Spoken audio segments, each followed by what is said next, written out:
Hello, back. We have reached the High Renaissance now, so you're about to meet the artists whose names you were familiar with before you started formally studying art history. So today we'll look first at Leonardo da Vinci. This is obviously a really extreme close-up of the Mona Lisa. There's 4 pieces by Leonardo that I want you to be able to write about, think about, recognize for the purposes of the test. Virgin of the Rocks, 1485. His Last Supper, completed 1498. The Mona Lisa, completed 1505. And one of the sketchbook illustration drawings, The Embryo in the Womb, 1510. Not that you have to memorize the dates of when the artists were born, when they passed away, but I just wanted to include there the 3 High Renaissance masters, the 3 artists we think of as the most important leaders of the High Renaissance. Leonardo was born first. Michelangelo was born a couple decades later, 1475, and Raphael is by far the youngest of the 3, and he tragically only lived into his 30s, so his life was tragically cut short. Why does Leonardo matter? Well, one of the reasons I like to start off with this is just to remind us a little bit about where we came from in terms of the art of the Middle Ages and what the artists of the Renaissance are really trying to achieve. The shift in the art of the Middle Ages was really toward things that were more narrative, that were easier to recognize, a use of pretty heavy outline, consistent thickness of line around the outside of shapes. And then if you look at the fabric, the drapery on the figure at the far left, St. Matthew there writing the gospel, you can see that there are sort of suggested contours of folds in the drape on the robe that he's wearing, but they don't at all look believable. They don't look like the way fabric would drape over a 3-dimensional body, and you can really see the difference in the realism when you look at the work to the right, which of course is a drawing by Leonardo. And we talked before about the vocabulary term that I put in quotation marks. It's not really a formal art history term that you'll find in every art history book, but I do think it helps us to focus. The term that I like to use here is the clothed nude, the idea that the artist has really rendered the anatomy of the body, really understands the proportion and the structure of the body underneath whatever clothing or drapery fabric is on top. This is sort of a timeline of Leonardo's life. You can certainly refer to this at any point. All the lectures are available for you through Blackboard. They'll stay there the whole semester, so you can see them whenever you need to. And in particular, with some of the really big name artists like Leonardo and Michelangelo, I've added in a lot of extra material that we don't have time to cover in lecture. So for those who are interested in learning more about these particular people, you can come back and take a look at those at your leisure. So one of the things I wanted to call out, though, is to really notice that Leonardo moves around a lot. He has his initial career really in Florence. He then moves to Milan. He comes back to Florence briefly, goes back to Milan, works for a while in Rome, and then ends up with his final job working for the King of France, which is how the Mona Lisa winds up in the Louvre. It's kind of interesting to think about the idea of the most famous Italian Renaissance portrait not being in a museum in Italy, but winding up in a museum in Paris. That's why it's there. So this also is a map that gives you a little bit enough of an idea of where Leonardo was working, kind of see his center of his career here in Florence. He's actually born just outside of Florence in the small town of Vinci, so you can see there that he's pretty close to the city center of Florence. Ultimately, his apprenticeship is really something we've talked about a little bit already. We looked at the work of Verrocchio in the last lecture, and we know that Verrocchio's studio was responsible for creating artworks and gifts to celebrate important people of the day. And so we know that Verrocchio's studio created a suit of armor and helmet to honor the Duke of Milan. And so we see here the reproductions that they were making of those objects, kind of implying that the Duke himself was related by the strength of his military ability and his wisdom to Alexander the Great. And we can see that what Leonardo is doing as an apprentice is really how to pay homage to a patron, how to kind of impress them, how to work the system to honor them or flatter them to be able to create the best possible relationship. This is one of his earliest pure landscape drawings, and it's oddly enough dated all the way down to the actual month and day. We know he made this on the 5th of August, 1473. It is fascinating in that it does show the effects of atmospheric perspective. What's closer to us is in more detail, larger, darker. Things begin to fade, blur, and become less specific into the distance. But you can also see that Leonardo's playing with some themes that are going to come back for him again and again and again: perspective, architecture, landscape perspective, and the use of this focus on the land, water, and air. You're going to see those things coming up a lot in the work that he does going forward.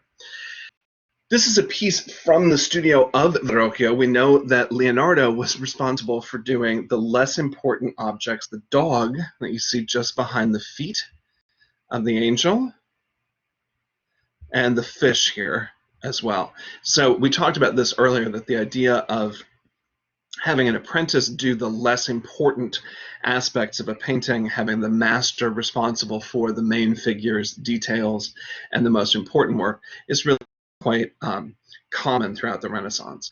We certainly saw that happening here as well. This is perhaps the most important example of Leonardo's contribution while he was working in Verrocchio's studio. This angel to the left in this image, we talked about the fact that that angel is in a much more three-dimensional manner than the other figures. The Christ figure is pretty much facing toward us pretty frontally.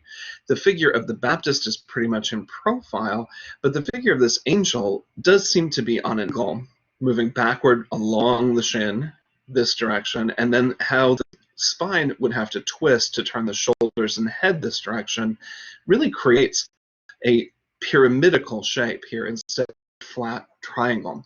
We also can look at Leonardo's softness, especially around his edges. We know that that's going to be a hallmark or a trademark of his work as he goes forward. You can really kind of see him surpassing Verrocchio's skill in this piece as early as the 1470s. The sculpture to the right is pretty important as well. It is obviously incredibly skillfully done by Verrocchio. It is frustrating for Leonardo because he's never successful at casting in bronze, especially equestrian statues. Soldiers or figures on horseback was something that eluded him for his entire career. When you get really close to that angel's face, you can clearly see the difference between the way that Leonardo has rendered this figure with highlights, soft edges. There's really not a sense of a hard, crisp outline around the outside anywhere, including even on the edge of the hairline, even on the edge of the robes. The other angelic figure feels much crisper, harder edged. Look at the details around the eye, the lines and details in the nose. It almost feels like some of the features have been literally outlined. It's not as outline dependent as the work of the Middle Ages, but you kind of get the feeling that what Leonardo is doing is truly a step forward. We also talked about the fact that Leonardo likely posed for Verrocchio while he was an apprentice. He probably posed for this sculpture, this rendering of the David. These now bring us into works that are from Leonardo's own career. Once he's established himself, he's through with his apprenticeship and he's become a professional working artist.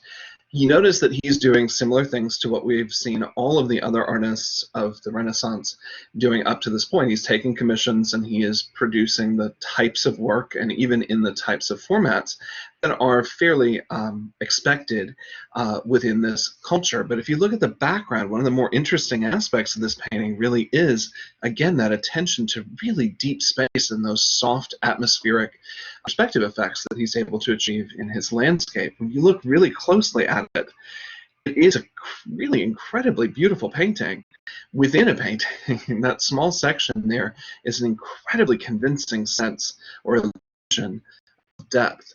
He wouldn't necessarily have had to put that much effort into that section. It's really just the background. He could just as easily have had blue sky there. But the way that he is using the commission to challenge himself and to provide an opportunity for him to explore things that are of interest to him, it's very unusual or unlikely that a client would have commissioned a landscape at this point or a cityscape. Those are not the kinds of things that artists were being paid to make. So Leonardo is finding ways to explore his own interests within the work that he is requested or hired to make for his clients.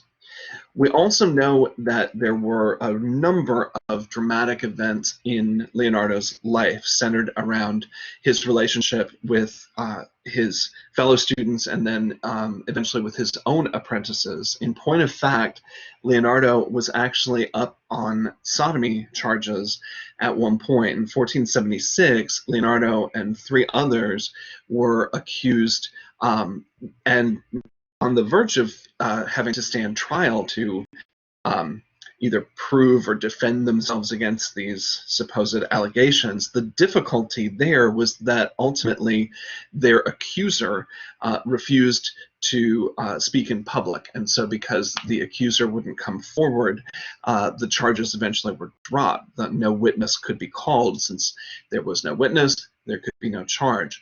We know for a fact, though, that Leonardo had multiple intimate relationships with other male artists and eventually even with his own assistants, his own apprentices. So probably the most famous of those would be the relationship that he had with a young man who came to be known by the nickname Salai. He was only 10 years old when he joined Leonardo's household. Leonardo was 38 at the time. They did remain living in the same household for quite a long period after that. Looking at Leonardo's work that was making him money and also securing his fame, I think one of the most important aspects of his work is the work of the portraits. He clearly is able to produce something that clients would have paid money for and would happy to display in their homes to show their wealth and their success. Some of the most remarkable of his paintings, this is my personal favorites, the Ginevra da Vinci portrait, almost feels three-dimensionally real. When you see a really good scan like this and you get as close to it as possible, you notice that there are none of those harsh, edgy line effects around the eyes, the nose, the mouth. She feels as if she is really a fully rendered three-dimensional form. He's again pulled his landscape trick here in the background. This piece is really, in some respects, almost as important, I think, as the Mona Lisa. We do know a fair amount of the story of the woman who posed for the painting. She is the daughter of a banker, so it is definitely an important painting in her life because this would be not that long after her marriage. And of course, as was fairly common, it was not unusual for there to be a fairly large age gap between a husband and wife, partially because sometimes the first wife might die in childbirth and the surviving husband would then remarry. That might happen 2 or 3 times in a man's life. It is strange for us to think about these kind of age gaps between romantic partners, but I think you could think about the relationship here as being slightly different. The need for a marriage would fulfill very different needs socially, I think, than marrying for love the way we are accustomed to thinking about marriage in our culture today.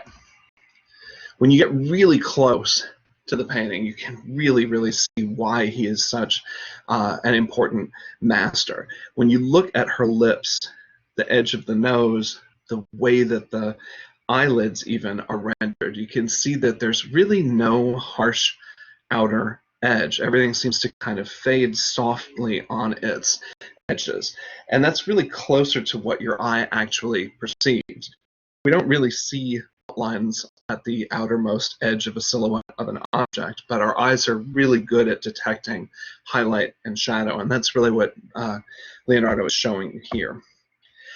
One of the things that's frustrating when studying Leonardo is that he never really was known for successfully completing major projects. In fact, the reverse is true. He's really known for starting things and not seeing them all the way through. This would have been a career-making commission if he had been able to actually finish it, and this is one that he abandoned. So I personally think that Leonardo, if he were living in the 21st century, might have been diagnosed with an attention deficit type disorder, because he really was deeply interested in the things that were interesting to him, but kind of lost his patience, lost the follow-through on occasion, and he would get distracted and move on to another subject. This particular painting, the Adoration of the Magi, is an altarpiece that was there is a signed contract for that stipulates exactly what the clients wanted in the painting and specified how it was to be done, knowing that he was likely to perhaps lose his impetus or lose his willingness to continue to work. One of the odd stipulations in the contract was that Da Vinci was responsible for paying for his own materials, that cost was not included in the fee, perhaps as an encouragement to get him to finish. Didn't quite work, but because it's unfinished, the thing that is so remarkable about this painting is you can see his working process. You can see the way he's laying out the composition, how he's building up the figures from a loose gestural sketch to a more solid form, and you can see that some of the figures really do show how much attention he's paying to the anatomy. When you look closely at the face of this figure, it really almost looks like a skull with just a little bit of layer of skin on top of it. You can see that in all of the figures, what he's doing is really paying attention to the internal structure first. This is one of the sketches for the piece that shows you how carefully he worked out this incredibly intricate, difficult perspective on these staircases in the background. Another piece that's not quite finished, but almost, definitely shows you how much his interest in anatomy is at play here in the figure of Saint Jerome. We know that one of the things that he was able to do make a little bit of extra money was to create sketches and then to try to sell work depicting contemporary events. So at one point, while Leonardo was living and working in Florence, there was an attempted coup, an attempt on the life of the Medici family ruler, and some of the attempted assassins, the criminals, when they were captured, were publicly hung, and what you're seeing there on the right is Leonardo's sketch from the execution. Leonardo eventually moves to Milan, and he forms a relationship with the Duke of Milan through the Medici household, and that really absolutely helps solidify his position as he moves to Milan. He's rather successful when he takes on this job, but what you're seeing here is kind of fascinating. This is from his letter of introduction to the Duke, in which he explains all of the things that he's capable of doing. He's actually kind of promoting himself to work in the Duke's court, not as a painter, not as an artist, but as an engineer. You notice he's mentioning first and foremost being able to build literal bridges, deal with movement of water through trenches. He's talking about strengthening the pass by using banks and various other changes to the outer walls to prevent bombardments. He is talking about his ability to invent new types of mortar to help solidify the structures as well. On and on and on. It's not till the very end of the letter that he says, "Oh, I can also carry out in marble, bronze, or clay, and any painting, whatever must be done." So he kind of downplays his art skill under the auspices of trying to get a job in the court as an engineer. He does mention far down in the list there that he is interested in doing this bronze portrait of the Duke on horseback. That will not, of course, come to pass. These are some of his designs, though, that I think really intrigued the Duke. You can see what he's doing is trying to use drawing as a way to think out potential ideas for machines. The wall that you see on this side is really very clever. What is happening here is a system of pulleys that will allow the people on the inside of the wall to manipulate this beam, sort of Y shape here, by pulling the bottom edge forward, and it's hinged here. It's going to push these rods at the top of the Y, which extend all the way out through the wall, so that if there were siege ladders placed against the wall, by pulling at this part at the bottom, it would push the ladders off from the top of the wall and make the city more defensible. You can also see him creating this kind of fanciful, I don't know if you'd call it a tank or maybe some form of attack vehicle. It's horses pulling a chariot. The chariot is rigged with the device that turns the forward motion of the wheels into a spinning blade on the back and a spinning series of scythes on the front that could slay your enemies. Also know that Leonardo contributed to the life of the court of the Duke of Milan some pretty remarkable things, including movable set pieces, pieces of set decoration for staged performances, particularly for pageants. There is a record, we don't have any drawings, unfortunately, to see what it would have looked like, but there was a pageant called the Masque of the Planets, in which he was able to cause set pieces that represented the various planets in our solar system, made them move throughout the stage, and actors were able to even ride on them. This is also a diagram to the right of a musical instrument that he invented, viola organista, kind of a combination of an organ and a stringed instrument, viola. This is a reproduction literally built to the specifications of his design, and there's a link there if you want to find out a little bit more about that aspect of his inventiveness.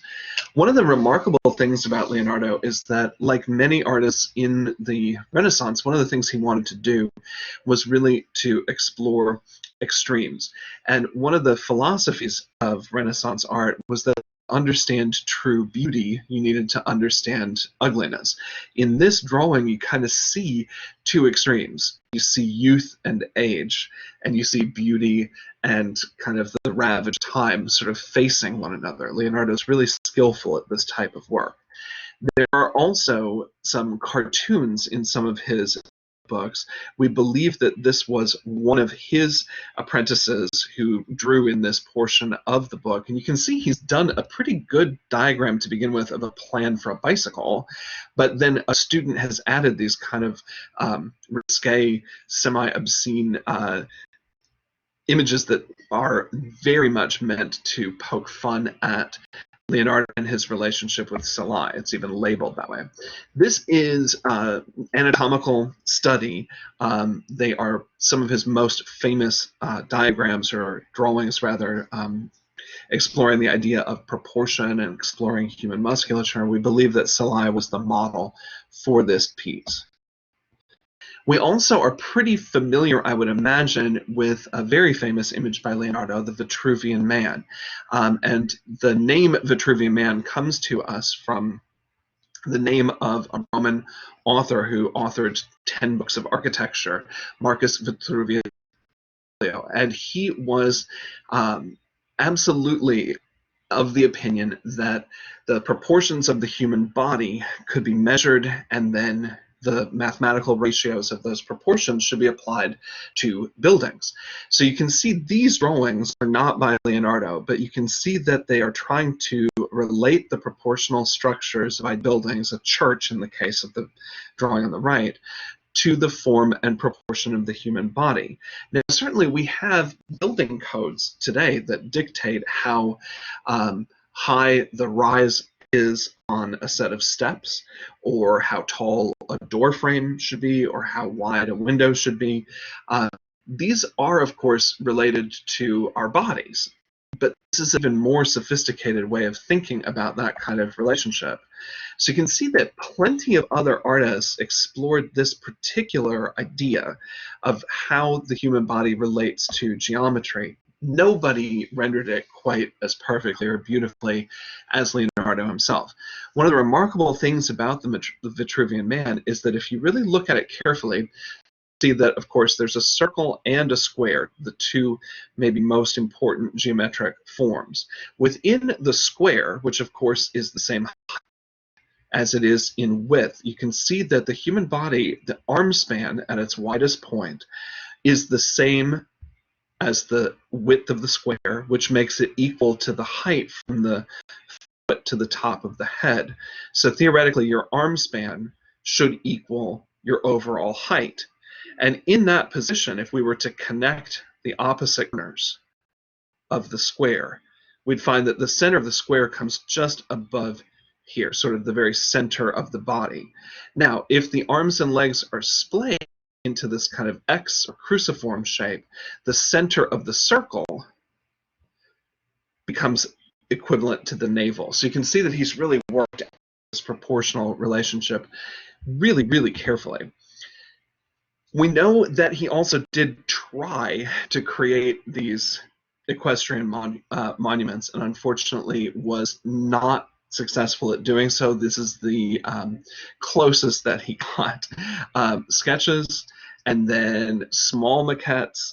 There's a request after this for him to be able to do this a second time that really comes to nothing. In fact, some of the materials that would have gone into making the Duke's equestrian portrait ended up being melted down into cannonballs. It's kind of a sad story, but you can see how intricate and how carefully planned out Leonardo's plans for the molds are. This is the external mold with its connective elements here, so you can see the whole thing could be put together and taken apart rather easily to be able for him to cast the shape with a lot of detail and possibly to reuse the mold.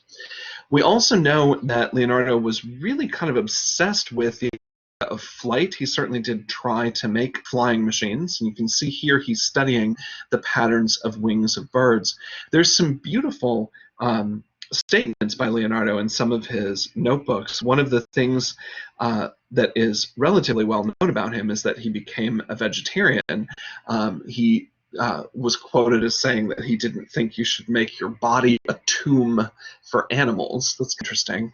But we also know that he would frequently buy birds that were being sold in the marketplace, either as pets or perhaps as for food items, and then immediately release them.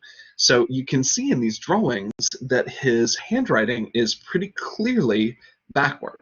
A lot has been made of that, and I think the easiest explanation about why this would be so is evident, I think, to anybody who's left-handed. If you're writing with your left hand, left to right across a page, you end up dragging your hand through fresh, wet ink. If you're starting on the right-hand edge and pulling your hand to the left, then you're not going to encounter that issue. So it's the simplest answer is probably the most likely. That's why the handwriting is backward. Some flying machine designs. This one is based on the flight pattern of dragonfly wings. Would take a lot of pumping up and down to make that work, but kind of an interesting idea. We definitely want to remember the paintings of the Virgin of the Rocks, and that's why this is on this red background, just to remind us again to look out for things in red. This is the first version of this concept. It was commissioned by the Confraternity of the Immaculate Conception. They were looking for altarpieces.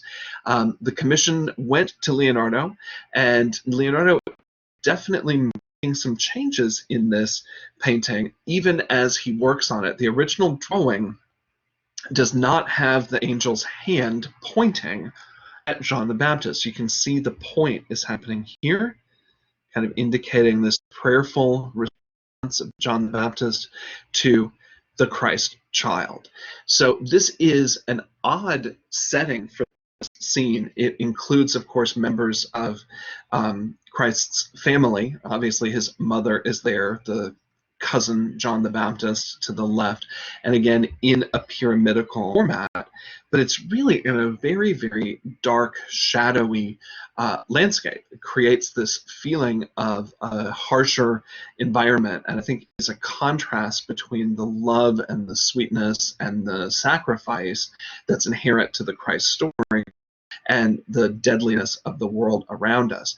You can also see that Leonardo is clearly making use of much darker shadows here than any of the other Italian Renaissance artists we've seen up to this point. So I want you to definitely make sure and get this vocab term, sfumato, which literally means the smoky manner.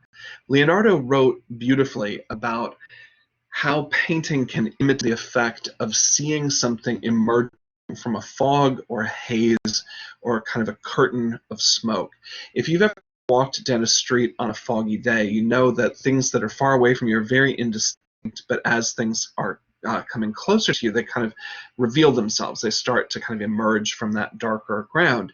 And that was one of the effects that he was best known for, was this deep shaded effect. And you'll certainly see that in the Mona Lisa as well.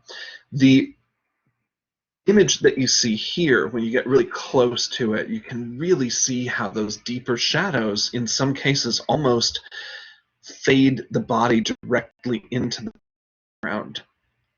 There's no hard edge anywhere around here, as if she really is just kind of emerging beautifully from that empty, dark, negative space.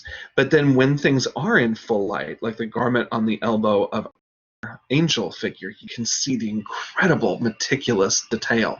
All of this is possible because Leonardo knows with absolute precision where the bones and muscles have to be able to position the parts of the body that he is revealing to you. It's really a masterful painting. Another aspect to be aware of always with Leonardo is that with so many of his compositions, you really get this sense of a stable pyramidical structure. As opposed to a flat two-dimensional triangle, we get in his imagery and in his compositions, we get this feeling of true three-dimensional solidity. This is the second version of the Virgin of the Rocks, and you can see there's a definite difference. He's removed the pointing hand of the angel, for instance. It's a little bit less detailed in some respects in the background. It is a little brighter in its color. Some of the other portraits that are really well known, this one is a great one, the lady with ermine. Some people have complained that the ermine is painted with more care and detail than the face of the woman in the painting, which I think is kind of funny. When you look really closely at it, though, you can see that he's even attended to the way that her skin is pulling across the joints of the fingers. Her fingers are fairly elegant and elongated, perhaps a little bit exaggerated. You can see how much detail really goes into that work on the fur as well. We know that he learned this ability to show how skin stretches over muscle and how to deal with proportion, not only from studying models who posed for him, but also by doing dissections of human bodies. So this is not something that is heard of in the Renaissance, and certainly not since. That's one of the major ways that people in the medical profession learn how to perform surgeries, learn how to analyze what might be going wrong with our bodies health-wise, is by dissecting corpses and seeing what is really going on inside. It's not unheard of for an artist to do this in order to learn anatomy, but it became kind of a problem for Leonardo. People were a little unused to this. It was a little unusual. People began to think that maybe he was doing something related to witchcraft. Maybe he was a necromancer because of his interest in the dead. But in point of fact, his dissections were done with the permission and with the assistance of the hospital themselves, particularly the Santa Maria Nuova Hospital in Florence. So he clearly learned about the human body from the inside out. One of the remarkable things about his work includes a series of studies that he did a really elderly man.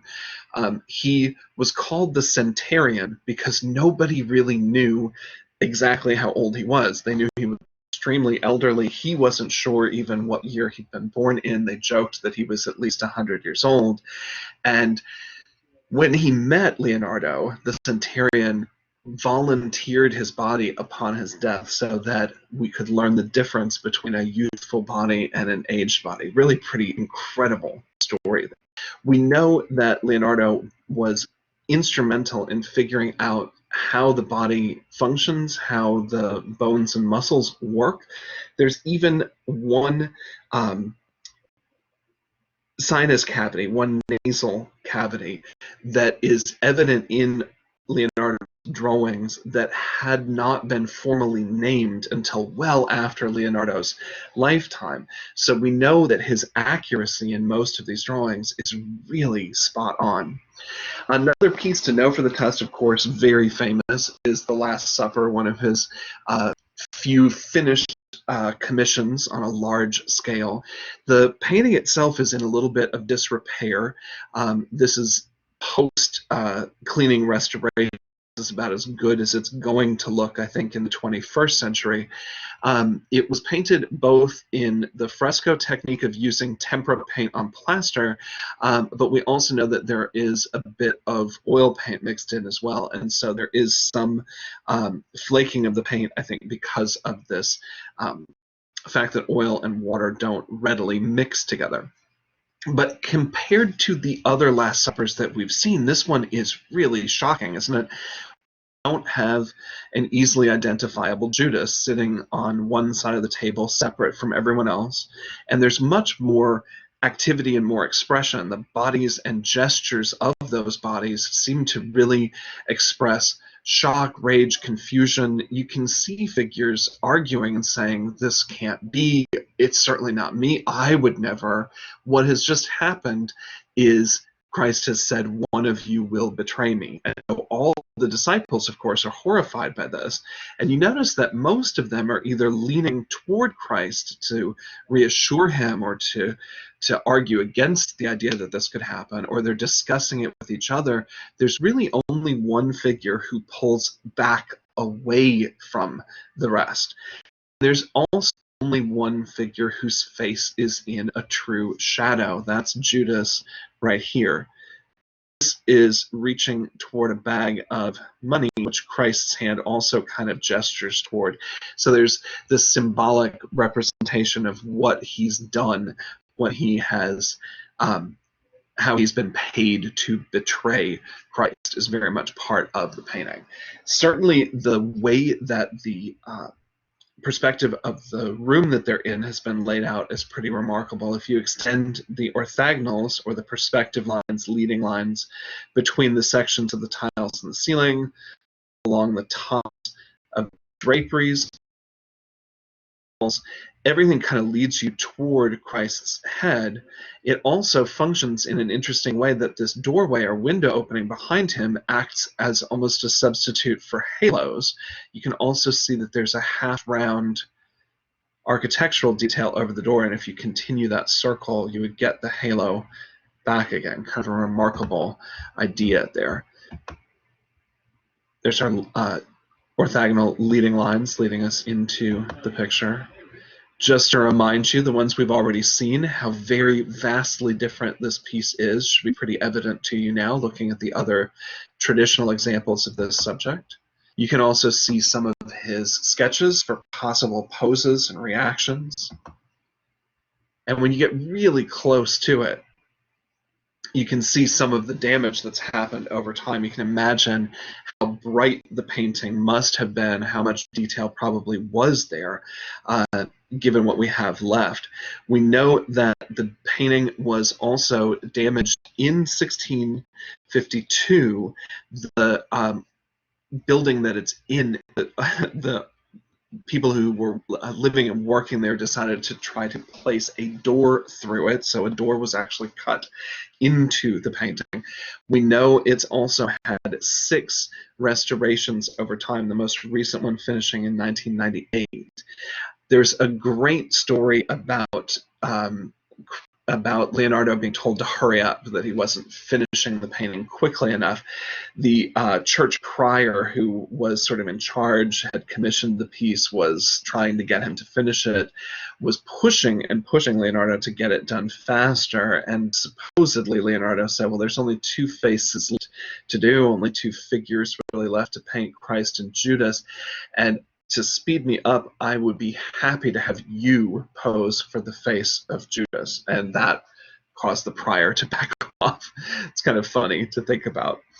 This is what the room looks like. This is where the painting is and the condition that it's currently in. So there's the door you see that was added. It's been bricked over now. So they really literally damaged the painting to place this in its current position.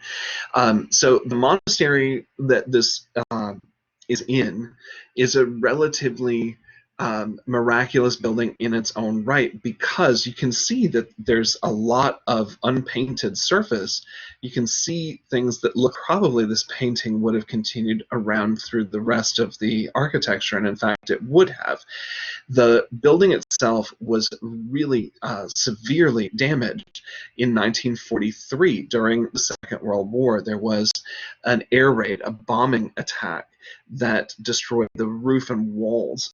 And surprisingly, the wall that the Last Supper is on was one of the pieces that remained standing. It had been sandbagged in preparation, hoping, in case the battle of the Second World War came to this location, that we'd have some way to protect it. But that is after this air raid. And ironically, of course, remember that the Italian military was on the side of the Axis powers, so actually it was the British and the Americans who bombed this monastery in Milan. It's kind of shocking to think, but the Last Supper is right in here.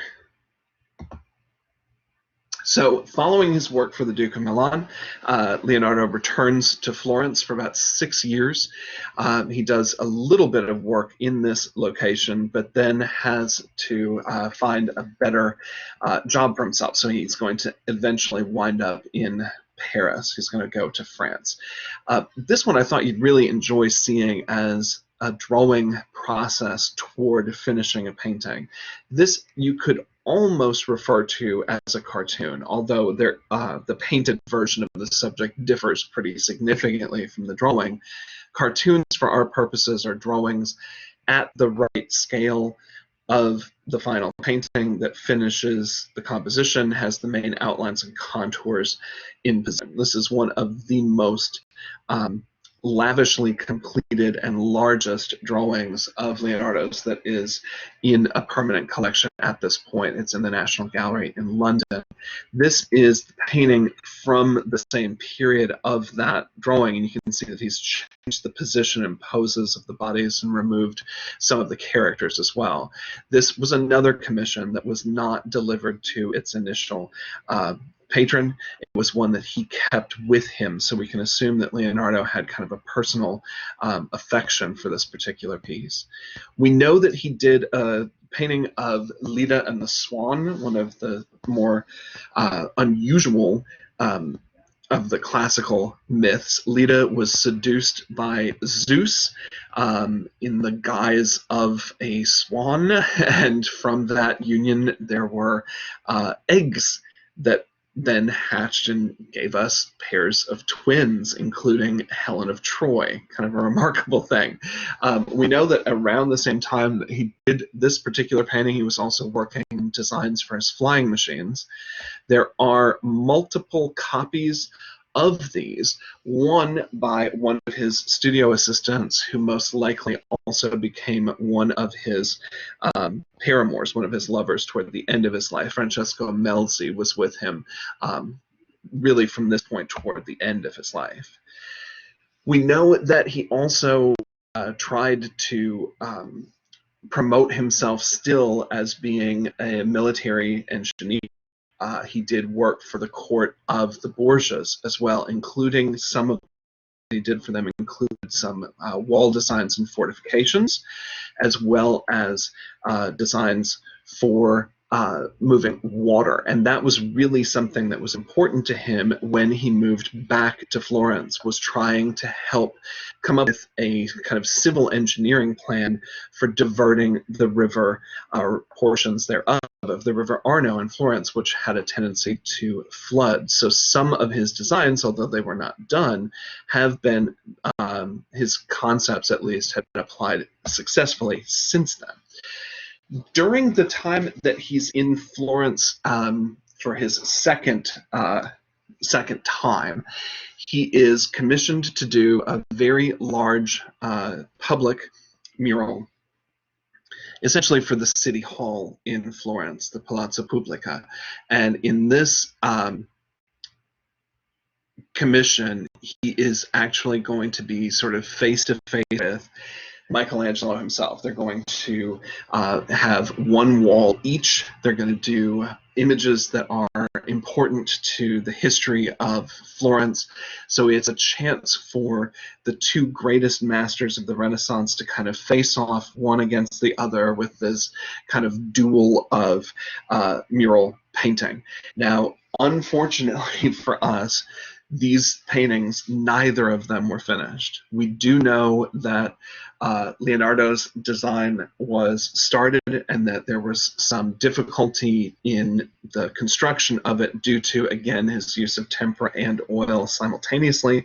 We know that Michelangelo's wasn't finished because he was called back to Rome to do some more work for one of the popes.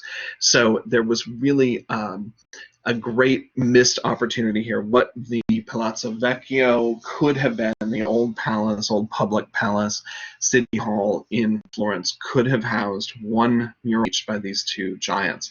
You see the Palazzo Vecchio on the left, the actual building, with a reproduction of Michelangelo's David standing in front of it. I don't know if you can see that. That's him right there. This is Michelangelo's design. His assignment was to depict a moment when the Florentine army was at rest. They're actually bathing, washing in the river, and the enemy army is about to attack, so they have to spring into action really quickly.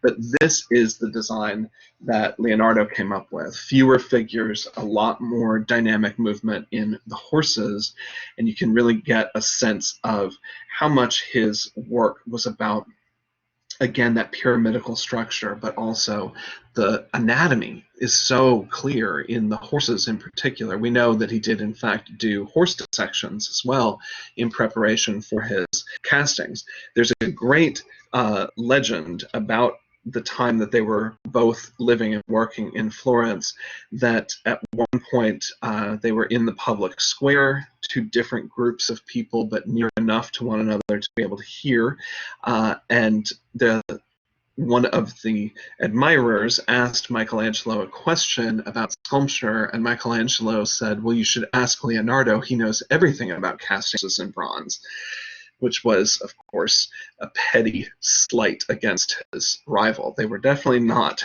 best friends by any stretch of the imagination. This is an oil painting based off of some of the sketches that still remain, so this is about as close as we're ever going to get to knowing what Leonardo's finished piece might have looked like had it ever come to pass. This is a copy of elements of the previous as well. And that's where those two paintings would have been.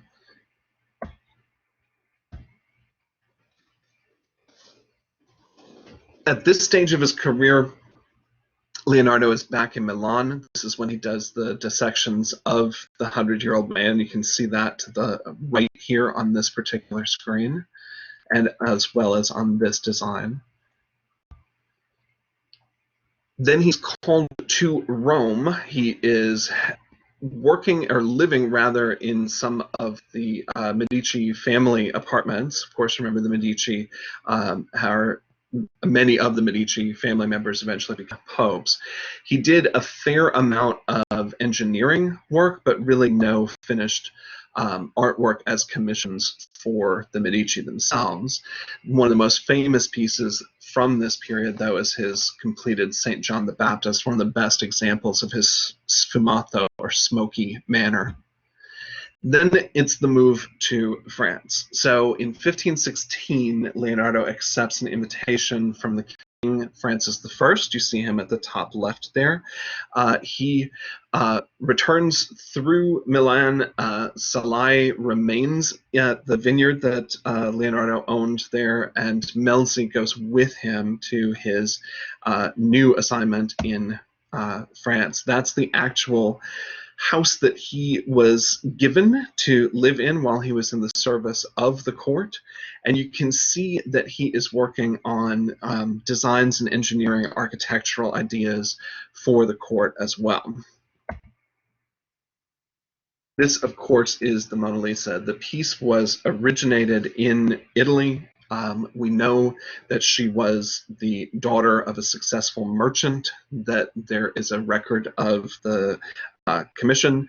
Some people have speculated that it's a self-portrait in drag, which I think is hilarious. But if you take a look at a self-portrait of Leonardo up close next to this, the noses are kind of similar. Most people that I know who are artists do have a tendency to slightly apply their own features to the features of other people that they're drawing and painting, because those are the ones you see the most frequently. I think it's a bit of a stretch to assume that Leonardo is doing anything here as sly as that. In fact, this is perhaps his most successful combination of portraiture and the smoky manner, with that atmospheric perspective background that is remarkable in this piece. This is a really good scan of it, actually. The painting itself was cut down from a slightly larger position, and you can see just on the edge here, the balustrade right behind her, this kind of wall behind her on this porch or patio, if you will. This shows you the base of a column that would have gone up above and behind her. So there were multiple copies of this made by Leonardo's apprentices, and so you'll see a handful of those as well. But when you look up close at the face, I've had a lot of students ask me over the years, why is this painting so important? I don't think it's that beautiful. Why do people call it the most beautiful painting in the world? She definitely doesn't have the kind of beauty standard that we have in 21st century American pop culture, for sure. But when you look closely at the face, you're looking for beauty here, not in terms of who should be a cover model. Think instead about, does this look human? And does it look three-dimensional? A lot of the portraits or faces that I could show you in the Middle Ages and even in the early Renaissance look very flat and mask-like in comparison to this. There's lots of hard-edge line being used, even by Leonardo's own teacher, by Verrocchio, and you don't see any of that here. Everything is a soft fade from highlight into shadow into deep shadow that makes the face really emerge from a three-dimensional background. The painting at one point was actually stolen. I think this is people's favorite story about the Mona Lisa itself. She was stolen in 1911, which is kind of a funny story, because at the time, one of the suspects was actually a friend of Pablo Picasso's, and Picasso was actually briefly a suspect in the theft as well. But the thief was actually an Italian man who was an employee of the Louvre Museum. He stole the painting during open hours, during working hours, and hid with it in a closet, and was able to basically walk out of the museum with it after the museum closed. The painting was, in his mind, I think what he really wanted to do was return an Italian masterpiece to Italy. But there, of course, was really a bigger scheme behind it to create copies and to possibly sell the original painting to a major museum, and that's actually how the painting was regained. There definitely was an attempt to sell the original back to a major museum like to the Uffizi, and that's really how that plot kind of came all to pieces. So this photograph shows you where she was on the wall, at the time. This is the actual mugshot and fingerprints from our thief, and these are the detectives who have recovered the painting. Pretty awesome. These are some of the Leonardo copies of the Mona Lisa. You can see she's definitely in brighter colors. The one on the left may have been either by Salai or by Melzi, so two of his closest associates are the most likely authors of this copy. You can definitely see the change. This is how the painting appeared until 2012, when it was thoroughly cleaned, and the cleaning process revealed this bright and detailed background. Kind of remarkable. There are also some Mona Lisa related paintings. Obviously, the model seems very different. The face is certainly very different from the portrait, but the pose and the situation is really similar to how she was posed, but in a more erotic kind of way. These are the Mona Vanna, the 8 nude parodies of the Mona Lisa. Most of them are by his students, but we do have a feeling that Leonardo probably approved of them, if not created one that they were then copying themselves. This is a painting by Jean-Dominique Ang, a French painter, showing the death of Leonardo. He's sort of being cradled there in the arms of the king. The world has lost one of its greatest artists, and the king is kind of showing his compassion to Leonardo as he passes away. I definitely wanted you to be aware of some of the notebook drawings, especially the anatomical studies. The one on the left is really fairly remarkable. It actually kind of shows the human reproductive process, and the embryo in the womb is the one to know for the test. You can see that he's comparing the embryo in the womb to the opening of a seed pod. He's always kind of looking for these connections between different aspects of nature. There are lots of designs that are for flying machines and for other moving objects. The drawings themselves have been collected into 4 major codices or notebooks. The frustrating thing being that the pages are of different sizes, they're not dated, and no one has really managed to put them together into any kind of cohesive order because they are considered such valuable objects that the museums don't really want to share them. So they're actually located in different places around the world. I just wanted you to see some of the more remarkable ones, including this diagram and mathematical study that actually helped Leonardo to relatively, within a few hundred miles, accurately calculate the distance from the sun to the earth and to figure out the base size of the moon. That is remarkable considering that he was not adept at higher forms of math. We know that he didn't really have math skill beyond algebra, geometry. It's pretty remarkable to think he was using relatively rudimentary math and still getting such accuracy. We definitely will see more of Leonardo when we turn to Raphael, because Leonardo is sort of the model, so to speak, for this figure in Raphael's School of Athens. Michelangelo is this figure, and we'll meet him next. There are a ton more elements in this lecture online. All quotes from Leonardo, and then tons of other examples. So feel free to spend some time with those additional materials. There are, I think, 194 slides altogether. There's lots more still to see.